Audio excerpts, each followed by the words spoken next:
What's up to the people? Another day in Florida, another beautiful day, man. And today I want to talk about basically just freeing your mind, right? And in my journey of 26 years, uh, the biggest thing that I can say about life is, especially in the United States and really kind of everywhere, is like people don't want you to think for yourself, right? Because thinking for yourself grants you power and wisdom beyond any of the social media info that you get, or beyond the opinions of the influencers or the opinions of who they say is in power, like the presidents or the governors or anything like that. So it's just important, like, they don't want you to think for yourself, and that's evident just in the mass media that we see every day. There's always wars going on, people killing people, you know, uh, things aren't really represented. Like, what about the great things that are happening in the country? There's people doing righteous righteous activities each day, giving back to the youth. Like, I work with a football program. Some of our guys give back to the youth. They wouldn't put that on mass media, like going to a food kitchen, going to the inner city and teaching people how to play a sport, like simple things like that we don't share because of the mass media is controlled by the powers that be, controlled by uh, these people that want to cause fear, cause depression, want you to stay inside of your house and want you to live a life of purgatory and not not level yourself up to the great being that we can be. Recently, I've been reading the book Fingerprints of the Gods, and I'm really grateful to kind of get back into reading. The first book that kind of got me really, really back into reading was the book called Nigger by uh, Dick Gregory.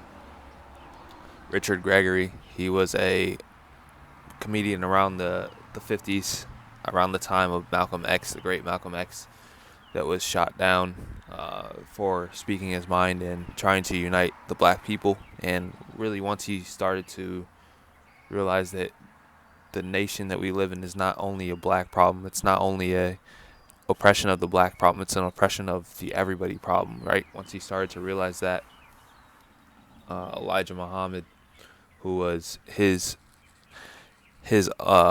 former leader, he was also against and most likely paid by the U.S. government to, divide the people and keep the people divided. That's why he was petitioning for all these violent activities to be happening against other people, and petitioning for violent activities to be happening against, white people.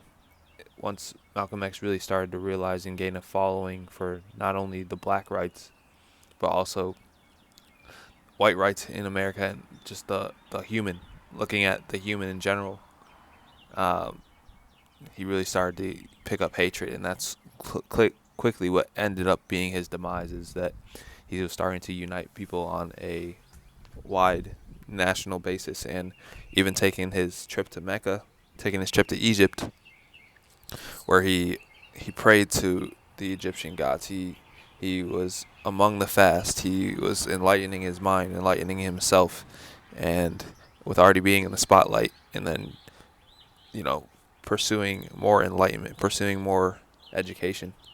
This led to the hatred, and also the United States needing to chop him down. So Dick Gregory, that was around at the time, and honestly, he survived past Malcolm X time, surpassed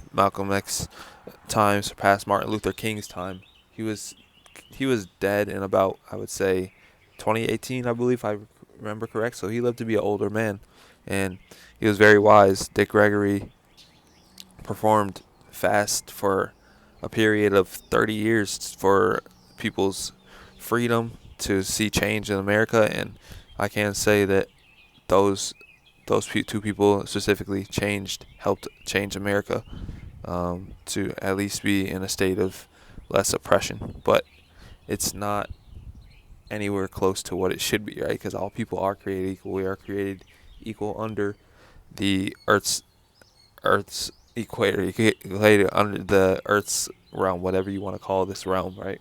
We are all created equal at birth, but all the oppression and the corrupt people in power make this a struggle.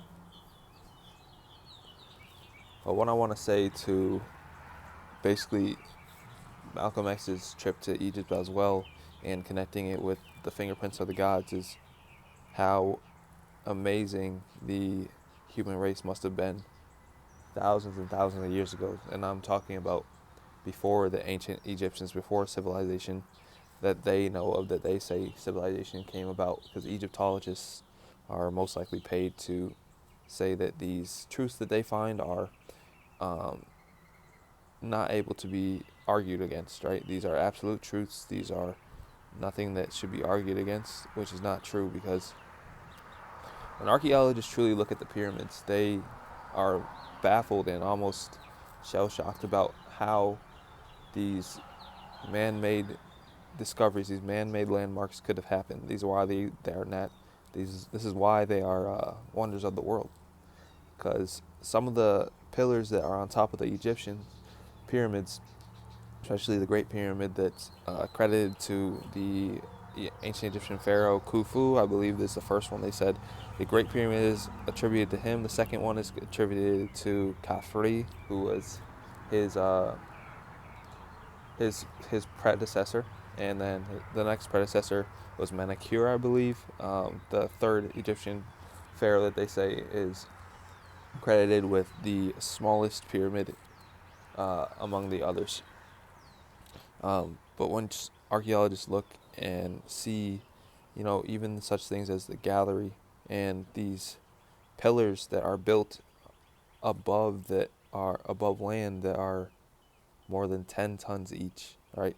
More than 10 tons each, up to like 50 tons.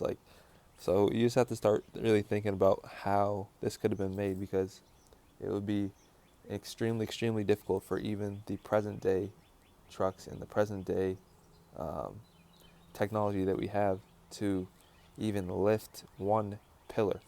To lift some of those pillars in the Egyptian pyramids, it would take over, they were saying, like over like six days to do it, which is amazing to think about. And it makes you think, like, what technology was available to them. As we speak about the technology age, like we're so advanced, but this, that when you really look back at Egypt and the Sphinx, even those sculptures, and how they were carved so precisely, carved so almost perfectly, like almost every angle is at whatever they want, like the 90-degree angles. The 90-degree angles are only off by, they have to go down to seconds of time to calculate how small of a what's the word? How small of an error the angles are at, for in terms of when they're building these pillars, building these 45-degree angles that are on the actual pyramids on the outside. It's amazing. And so yeah, really I would say check out that book, Pyramids of the Fingerprints of the Gods. But it goes into the Egyptian civilizations, goes into the Mayan civilizations, Aztec, everything like that. And all around the world you see these examples of ancient, very ancient civilizations, and they're above awe-inspiring technology that was used back in their day. So it makes you really start to think about the world in a different way, and how everything that we're taught in school, you got to be able to question it.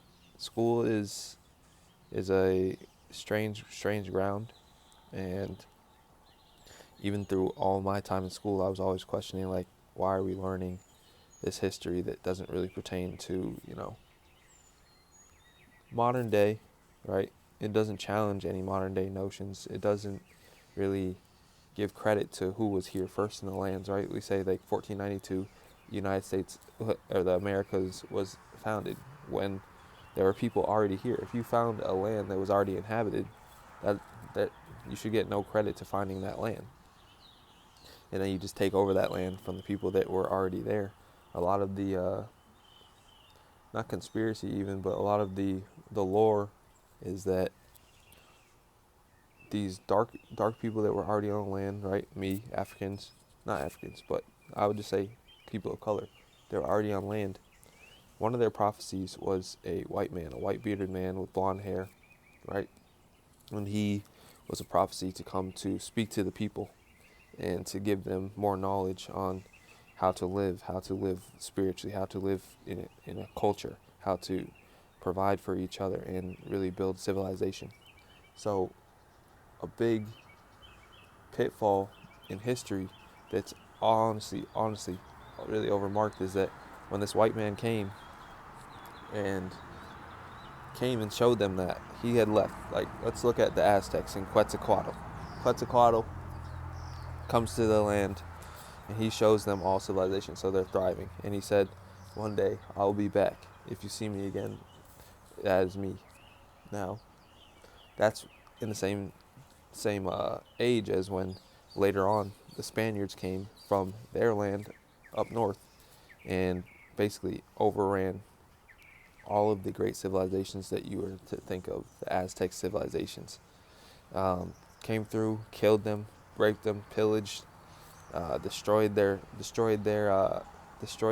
everything that they had, destroyed their pyramids and put their own temples on top of the pyramids, right? And you can look at history, look at Machu Picchu, look how it's overgrown, but you can see remnants of a pyramid there, and that's honestly also one of the biggest pyramids in the world. Obviously, the Great Pyramid in Giza is the largest pyramid in the world, but look at other lands, and you can even look at the United States and see pyramids. But I'm saying all this to say, free your mind. You gotta think for yourself out here because no one else is going to do it for you. You have time. I'm 26 right now, and I feel like very young still. I feel like I have a lot to say, and through my music I want to uplift others, and I want to provide knowledge, provide insight, provide a way of thinking that is going to elevate. And that's all that life is about, is ascension. Every day you should aim to ascend, aim to elevate. If you have something that you want to go and get, it is possible. You have to each and every day elevate your mind, elevate your intellect, because knowledge is power and knowledge is everything. If you have knowledge, no one can get an upper hand on you, because sad be true, everybody's trying to get an upper hand on you. You have to kind of think like that in a way, which is unfortunate, but this is the way that we live. Most people are trying to get an upper hand on you, trying to out scheme you, trying to harm in some ways, whether they know they're harming or not. So much of life is based off of money, off of power in that sense. So it's important to elevate. So it's been CLVN, and yeah, that's all I'm going to say for today.